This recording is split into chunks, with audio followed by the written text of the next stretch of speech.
Kalau kita mau melihat perubahan nyata di hidup kita, yang pertama-tama harus Tuhan retakkan, yaitu paradigma yang salah. Yang kita tahu, kita akan tuai nanti di tahun 2024. Sebelum mujizat besar terjadi, perubahan besar harus terjadi dulu.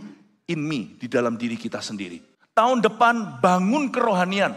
Kalau Anda tahu, dunia ini terus gonjang-ganjing, sampai kapanpun tidak akan lebih membaik. Percayalah, jangan minta hidupmu lebih mudah. Tapi mintalah rohmu lebih kuat. Tuhan akan membuat perbedaan, kata Maleaki, antara orang benar dan orang fasik. Saya percaya malam ini akan menjadi penentuan sepanjang perjalanan 2024. Tidak tentu hidupmu akan lebih nyaman. Tetapi Anda akan melihat penyertaan. Tonight akan menentukan. If you want to see great miracles tahun 2024. Then shift how you have faith. Shift the way how you have faith.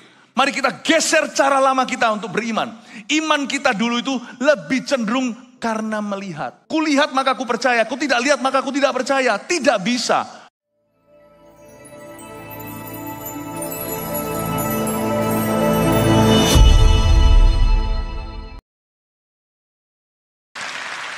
Nah, tahun 2024 adalah tahun pergeseran besar dan mujizat. Hal ini perlu secara sengaja diingat-ingat karena tidak mudah. Apalagi bahasa Inggrisnya, the year of great shifts and miracles. Apa maksudnya? Nah, ini yang saya jelaskan hari ini. Termasuk semua gereja kita yang sedang streaming on-site di kota masing-masing. Apa maksudnya the great shifts and miracles? Tahun pergeseran besar dan mujizat. Tahun ini adalah tahun pergeseran besar dan mujizat.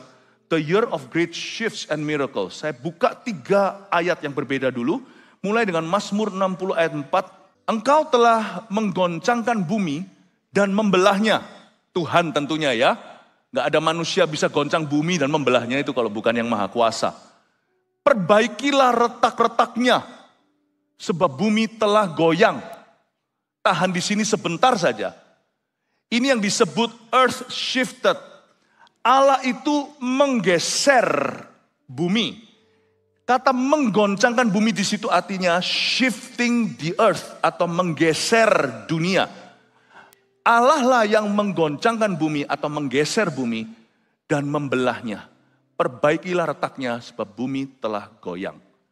Tuhan itu berkuasa bukan hanya bisa memberi kita value atau nilai. Tuhan bisa mengubah dunia kita melalui hidup kita. Tuhan itu menggeser bumi. Engkau telah menggoncangkan bumi dan membelahnya. Tuhan yang memperbaiki retak-retaknya. Setiap kali kerajaan Allah itu tiba dalam kehidupan seseorang, pasti menimbulkan keretakan. Tidak bisa kita itu double paradigma. Kalau kerajaan Allah tiba, dia harus makin bertambah, kita harus pilih siapa yang harus makin berkurang. Saya sebut kedatangan Yesus dalam kehidupan kita, bukan kedatangannya kedua kali di bumi, itu sebuah invasion atau sebuah serangan. Tapi Yesus tidak pernah menyerang hidup kita untuk meruntuhkannya. Yesus menyerang tanda kutip hidup kita untuk mengubahkannya. Kerajaan Allah itu tiba, every time we pray, Tuhan biar kerajaanmu datang. Itu berarti culture kita, kebudayaan kita yang diturunkan dari nenek moyang kita. Cara hidup yang kita yang sia-sia itu harus retak. Dan Tuhan harus menyambungnya kembali. Kalau dulu pikiran kita itu duniawi, gigi ganti gigi, mata ganti mata. Kalau kita mau melihat perubahan nyata di hidup kita, yang pertama-tama harus Tuhan retakkan, yaitu paradigma yang salah. Tuhan yang meretakkannya, Tuhan yang akan memperbaikinya. Tuhan yang sama yang menggoncang bumi, akan meletakkan bumi pada fondasi yang kokoh. Saya percaya ketika Tuhan sedang bekerja di hidupmu, Anda tidak mengerti, berserahlah penuh.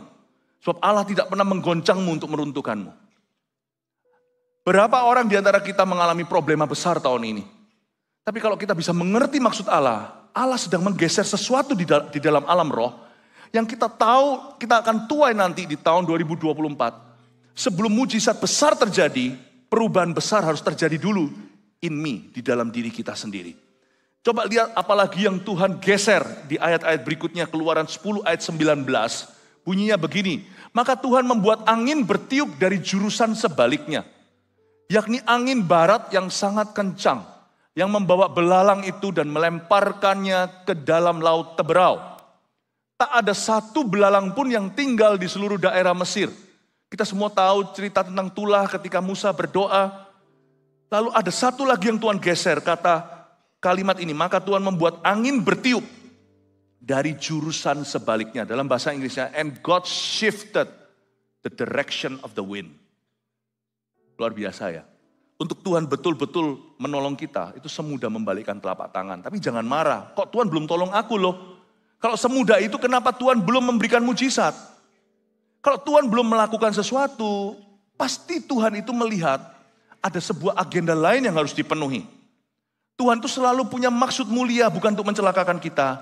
Tuhan itu punya rancangan damai sejahtera, bukan rancangan celaka, untuk memberi kita masa depan penuh pengharapan. Kalau Tuhan belum membalikkan mata anginmu, arah anginmu, teruslah berjalan dengan Roh Kudus sekalipun angin bertiup kencang. Kalau kita tahu bahwa hidup kita ke depan itu penuh tantangan, jangan dulu kita itu berharap angin akan bertiup ke arah kita. Kadang-kadang angin bertiup melawan kita. Kita itu mau ke situ, tapi angin itu melawan kita sehingga kita susah ke sana. Kalau gitu bangunlah fondasinya. Tahun 2024, perkuat kaki-kakimu. Tahun depan bangun kerohanian. Kalau Anda tahu dunia ini terus gonjang-ganjing, sampai kapanpun tidak akan lebih membaik. Percayalah, tahun lalu dan tahun ini tidak lebih mudah. Siapa setuju? Saya janji ya, ini nggak perlu roh nubuatan. Tahun depan juga nggak lebih gampang. Jangan minta your life become easier. Tapi minta your spirit become stronger. Jangan minta hidupmu lebih mudah. Tapi mintalah rohmu lebih kuat. Mari kita buat satu keputusan hari ini untuk tidak memaksa Allah. Kita boleh beriman, tapi kita harus bersamaan dengan itu mencari dulu kerajaan sorga dan kebenarannya. Jangan hanya beriman doang, ambil comot-comot Alkitab lalu kita klaim sembarangan. Tapi kenalilah kehendak Allah secara luas atas hidupmu. Banyak orang Kristen itu picik, anak-anak Tuhan itu memasuki tahun baru itu dengan iman yang muluk-muluk. Jadi kita maunya ini, gak mau itu. Kita mau janji, kita buang perintahnya. Kita maunya reward atau upah, kita gak mau bayar harga. Kalau kita mau jalan langgeng sama Tuhan, maka kita perlu melihat gambar besarnya. You must see the big picture. The big picture. Pakailah imanmu itu pertama-tama untuk cari kerajaan Allah dulu. Kenalilah kehendaknya secara besar atas hidupmu. Lalu waktu Anda jalani sehari-hari, mulailah klaim janji-janji itu di setiap langkah kecilmu. Setiap langkah kecilmu itu mungkin langkah besar. Mungkin ada keputusan-keputusan serius dalam hidupmu. Tapi kalau kita sudah mengerti kehendak Allah secara luas, kita nggak takut minta pada Bapa. Karena apa yang kita minta, nggak mungkin kita habiskan untuk hawa nafsu. Karena kita tahu kehendak Allah dulu. Tapi dari ayat ini saya tidak mau hanya memberi Anda disclaimer-nya bahwa Anda dan saya harus mengerti kehendak Allah lebih dulu. Tapi ayat ini juga berbicara tentang kuasanya Tuhan. Bagi Dia tidak ada yang mustahil. Angin itu di tangan Tuhan. Bukan arah angin itu di tangan Tuhan. Hidup mati, kunci, master key itu di tangannya Yesus. Makanya saya nggak berani masuk tahun baru sok-sokan dengan pengalaman saya masa lalu. Saya nggak berani menghadapi apa yang di depan. Bukan berarti saya orangnya nggak percaya diri. Daripada percaya pada koneksi sendiri, kepandaian, kepintaran, kefasilidahan. Kita taruh percaya kita bukan pada gagah perkasa, tapi pada Roh Kudus. Dan itu akan membuat perjalanan kita beda. Karena Tuhan itu di dalam bisnis ini. Dia di dalam satu bisnis. Tahu bisnis apa? Membedakan perlakuan antara orang benar dengan orang fasik. Tuhan akan membuat perbedaan, kata Maleaki, antara orang benar dan orang fasik. Saya percaya malam ini akan menjadi penentuan sepanjang perjalanan 2024. Tidak tentu hidupmu akan lebih nyaman. Tetapi Anda akan melihat penyertaan. Tonight akan menentukan. God shifted the wind's direction. Seenak Tuhan. Tuhan panggil timur. Angin timur untuk datangkan burung puyuh. Tuhan datangkan angin barat untuk buang belalang. Up to him. Makanya itu saya selalu memasuki tahun. Di setiap transisi hidup bukan hanya pergantian tahun. Tapi apapun juga. Kalau itu milestone atau suatu kilometer tertentu yang patut dirayakan atau patut diwaspadai. Saya selalu cium tangan Tuhan dulu. What other things? Apalagi yang Tuhan shift, apalagi yang Tuhan geser. God shifted the stone. Tuhan menggeser batu. Mazmur 118 ayat 22 sampai 23 bunyinya, batu yang dibuang oleh tukang-tukang bangunan telah menjadi batu penjuru. Hal itu terjadi dari pihak Tuhan. Suatu perbuatan ajaib di mata kita. Batu itu dibuang. Ini useless ini. Ini percuma. Ini sia-sia. Ini nggak berguna. Dibuang.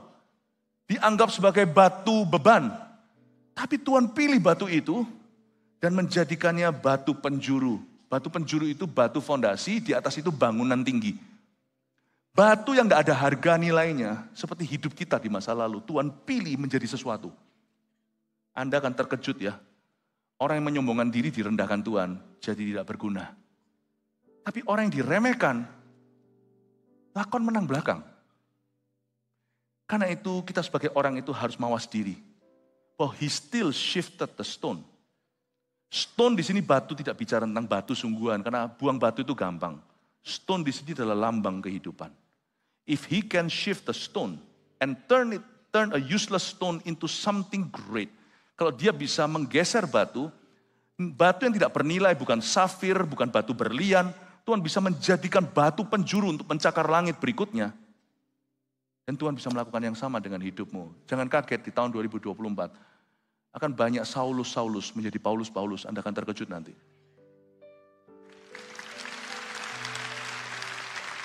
Janganlah terkejut, akan ada orang-orang seperti Petrus yang menganggap dirinya itu tidak berpendidikan, profesinya profesi yang rendahan di masyarakat.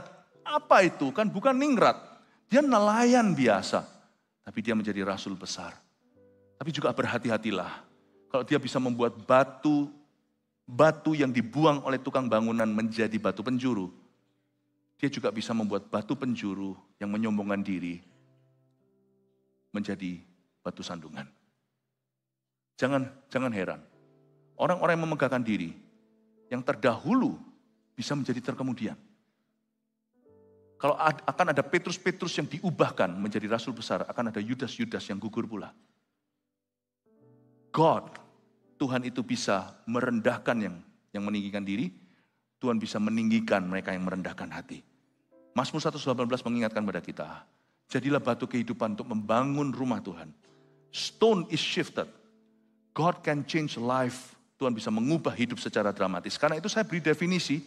Setelah saya renungkan, apa ya kira-kira kalimat definisi? Kalau Anda melihat di Webster Dictionary, maka pergeseran itu atau shift akan punya penjelasannya sendiri. Tetapi kalau pergeseran ilahi, ini definisi yang saya bisa berikan untuk Anda. Anda bisa foto kalau mau, silakan supaya nggak catat-catat. Pergeseran ilahi adalah tangan Tuhan yang memindahkan sesuatu secara ajaib, hingga terjadi pergeseran besar di dunia melawan semua prediksi manusia.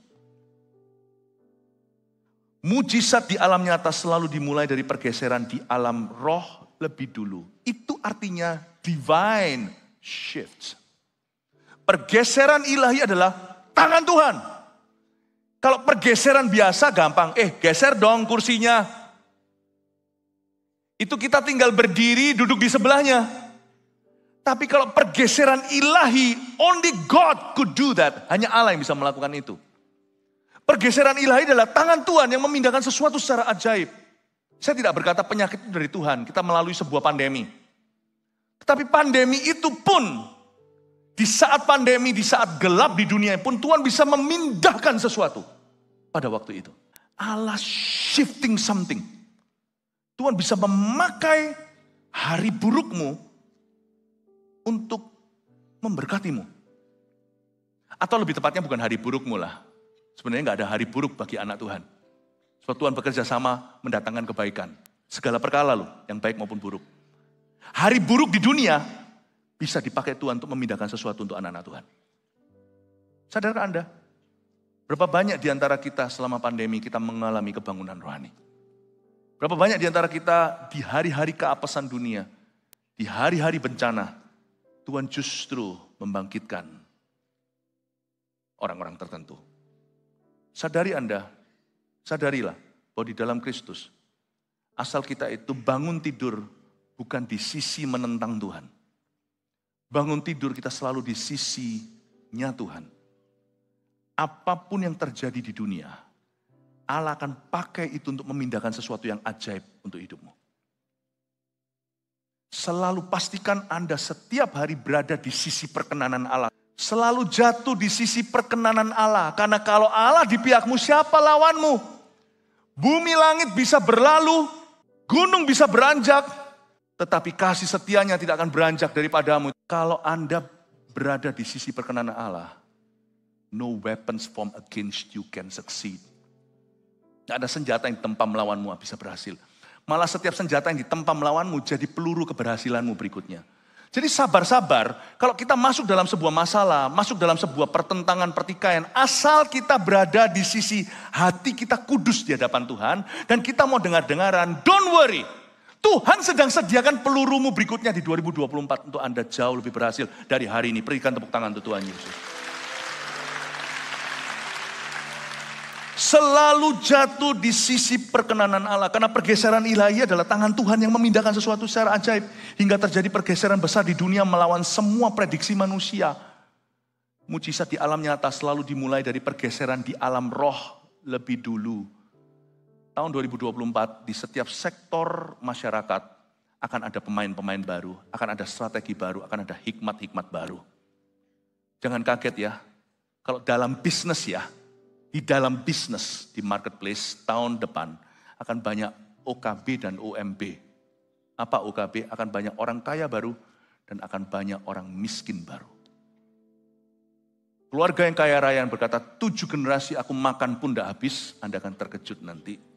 Akan muncul generasi pertama pengemis di keluarga itu. Tetapi orang-orang yang selama ini berkata dari keluargaku semua seperti Petrus, maksudnya orang biasa seperti di zaman Galilea, mereka nelayan di Galilea, itu bukan pekerjaan yang menghasilkan. Tiba-tiba jangan kaget, muncul raja-raja dari sana. Karena itu please, jangan menyerah dulu. Kita tidak boleh dilarang untuk sombong, dilarang untuk minder waktu masuk hadirat Allah.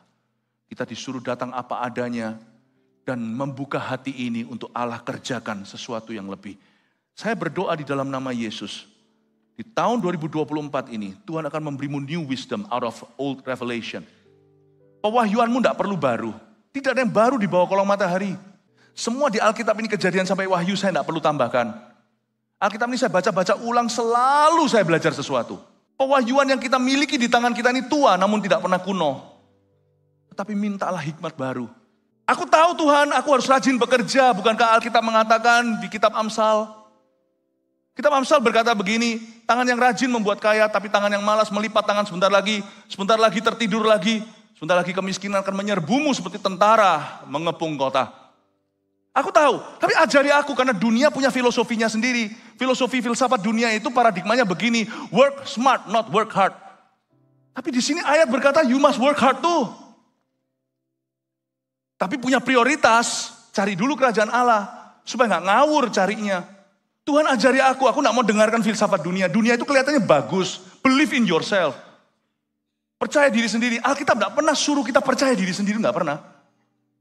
Ajari aku tidak mau lagi dunia berkata. Aku mau tahu Alkitab di atas kepala aku. Biar firman yang berbicara. Speak to me, Roh Kudus. Anda kan terkejut loh. Wahyunya tetap lama. Dari dulu sudah ada di situ. Waktu Anda buka Alkitab tidak ada, wow, ada di sana. Kecuali kita sama sekali nggak pernah membacanya. Tapi waktu kita buka kali ini, wow, di tahun 2024 ada hikmat baru. Oh gitu. Tuhan ajari aku tuh work hard. Paradigmaku akan diubah. Itulah sebabnya orang Kristen tidak boleh berhenti bertumbuh. Itulah sebabnya di gereja kita terus ajak orang ke CG lah, melayani lah. Karena Anda tidak boleh stagnan. Aku sudah tahu. Pengetahuan udah basi. Pewahyuan itu sudah lama soalnya. Udah tua. Tapi hikmatmu gak bertumbuh. Makanya tahun depan hikmatmu harus bertumbuh, jemaat. Karena hikmat tidak diwahyukan pada company. Mazmur 104 tidak usah dibuka. Dituliskan begini, bahwa Musa, Tuhan memberitahukan jalan-jalannya kepada Musa, tetapi Tuhan memberitahukan perbuatan-perbuatannya kepada Israel. Nggak usah dibuka ya. Tuhan menyatakan, He reveals. Kata nyata di situ tuh revelation. Dia menyatakan jalannya kepada Musa, namun perbuatannya kepada Israel. Tuhan tidak akan beri hikmat baru kepada organisasi, korporasi, company. Bukan. Tuhan tidak akan mewahyukan. Makanya dunia sampai kapanpun Anda akan lihat statistik, survei semuanya, semua dunia, seluruh dunia sama. Wait and see, karena hanya Tuhan yang Maha Tahu. Dunia ini hanya bisa reaksi terhadap apa yang terjadi di market, apa yang terjadi di dunia. Tapi Tuhan ingin menunjukkan jalannya kepada Musa. Ikuti saya. Dari awal saya kalau khotbah begini, sudah tahu, saya bukan khotbah pengajaran. Jadi Anda mesti tangkap. Karena kesaksian roh, kesaksian Kristus adalah roh nubuatan. Jadi apa yang saya sampaikan ini, akan berbicara beda-beda ke setiap orang menjadi rema. Lihat ya, kalau kepada bangsa Israel, sekalipun mereka umat pilihan Allah, mereka satu organisasi, begitu banyak manusia di dalamnya. Suatu korporasi lah, suatu company. Tuhan hanya mewahyukan ke mereka perbuatannya. Perbuatan itu gini, setelah Tuhan buat, mereka baru ngerti, oh begitu. Tapi jalannya hanya diberitahukan ke individu. Dia beritahu kepada Musa. Di balik semua laki-laki yang berhasil, kata orang, ada wanita yang berdoa. Saya beritahu, di balik satu keluarga yang diberkati, sebuah perusahaan yang maju, gereja yang mengalami kebangunan rohani, di balik ini pasti ada individu-individu yang dapat bocoran dari Kristus. Karena Tuhan kita itu personal, pribadi. Dia tidak memberitahukan lebih dari perbuatannya kalau orang datangnya rame-rame. Setiap orang harus pasang telinga. Sebab Tuhan hendak mewahyukan sesuatu pada dirimu. Karena jalan Tuhan hanya diwahyukan ke Musa. Nanti diwahyukan ke Yosua. Nanti diwahyukan ke Daud. Tetapi perbuatannya Tuhan beritahukan ke Israel. Asyiknya rame-rame hanya melihat hasil akhirnya. Tapi di balik itu pasti ada 1, 2, 3 orang yang mencari wajah Tuhan terlebih dulu. Yang disambung berkesinambungan akan ada orang-orang yang mencari Tuhan. Berarti dengan kata lain, jangan minta berkat Tuhan. Carilah wajahnya. Tahun depan ini Allah tidak berjanji menyertai bisnismu. Mana ada ayatnya, I will bless this PT. He doesn't bless no PT. Tidak ada. Aku akan memberkati this family, clan ini. Aku akan memberkati organisasi ini. Aku akan enggak. What God will bless is you. Allah Abraham, Ishak, Yakub, turun-temurun selalu ada satu pentolannya dulu. Itu dipegang sama Tuhan. Itu dipegang. Tuhan mau pegang seseorang di sini. You. Untuk mengubah duniamu. God doesn't promise, Tuhan tidak berjanji memberkati duniamu. Tuhan memberkatimu. Akan ada new wisdom di tahun 2024 dan wisdom itu tidak akan diberikan kepada dunia. Tuhan akan membisikkan sesuatu kepada Anda. Berharaplah tahun 2024 untuk mengikut Allah, mengikut Kristus dari dekat. Saya percaya masing-masing Anda pasti mendapatkan hikmat-hikmat Allah yang tiada duanya. Hikmat itu beda orang, wahyunya sama. Kalau Anda memperoleh hikmat, apapun yang dunia terapkan atas Anda untuk menentang Anda, tidak ada satupun mempan. Kalau Allah di pihakmu, siapa lawanmu? Semua peluru melawanmu tidak akan berhasil yang ditempah melawan Anda. Percaya, kasih tepuk tangan untuk Tuhan. Yosua 6 itu cerita bagaimana mereka masuk ke Yeriko. Tahukah apa yang terjadi di ayat 1? Di ayat 1 langsung dituliskan bahwa Yeriko tertutup rapat. Tidak ada orang bisa keluar, tidak ada orang bisa masuk. Dan bangsa Israel pada waktu itu mereka langsung menghadapi pintu tertutup dan gerbangnya yang tebal sekali. Mental mereka, paradigma mereka harus diubah dulu. Salah satu great shifts atau pergeseran yang harus terjadi. Sebelum terjadi di alam nyata harus terjadi di dalam alam roh. Dan apapun yang terjadi di alam roh selalu begins with you. Selalu dimulai di hatimu. Sebab di dalam hatimu itulah Tuhan taruh Roh Kudus. Anda harus mengalami keretakan dulu. Perubahan paradigma starts with you, starts with me. Selalu mulai dengan Anda dan saya. Hari itu mereka diajari, hai budak, hai former slaves, hai ex budak. Kalau kamu mau melihat mujizat, percaya itu bukan karena melihat. Percaya itu karena mendengar. Kalau Anda baca di Yosua 6 ayat 2, demikianlah firman Tuhan, aku telah menyerahkan Yeriko dan semua rajanya dan semua pahlawannya ke tanganmu. Nah sekarang kamu percaya di ayat 1 melihat tembok tertutup, atau kamu percaya karena mendengar di ayat 2 aku berfirman. If you want to see great miracles tahun 2024, then shift how you have faith. Shift the way how you have faith. Mari kita geser cara lama kita untuk beriman. Iman kita dulu itu lebih cenderung karena melihat. Kulihat maka aku percaya, ku tidak lihat maka aku tidak percaya. Tidak bisa. Allah mau menyunat bangsa Israel sekali lagi, dan sunat yang asli bukan di Gilgal sebelum mereka masuk Yeriko, itu secara fisik aja. Tetapi sunat hati terjadi hari itu. Allah memang izinkan mereka ketemu dan natap tembok dan lihat jalan buntu. Now, do you believe ayat 1 atau do you believe me di ayat 2? Kamu lihat tembok tertutup dan orang Yeriko semuanya itu menutup diri, gak ada orang yang keluar masuk, atau kamu percaya bahwa mereka sudah diserahkan ke tanganmu? Tuhan menuntut respon mereka. Anda mau melihat great miracles karena tahun depan bukan hanya tahun pergeseran yang besar, tapi tahun mujizat. Waktu saya berdoa saya mendapatkan ini bukan cuma tahun pergeseran, great shift, tapi great miracles. Tapi sebelum miracles could happen, sebelum mujizat bisa terjadi, harus ada shifting di hatimu. Shifting itu adalah cara Anda beriman, itu menentukan apa yang terjadi di alam roh.